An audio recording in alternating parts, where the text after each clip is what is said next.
का बाबा के अखाड़े में हम सभी विराजमान हैं और बाबा से प्रार्थना करते हैं कि बाबा जितने भी भक्तगण यहाँ पर मौजूद हैं उन सभी पे कृपा अपनी बरसात करना।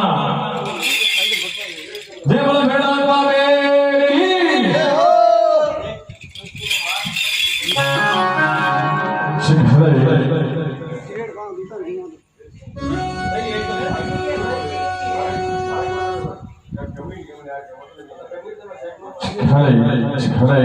हरे नंबर सब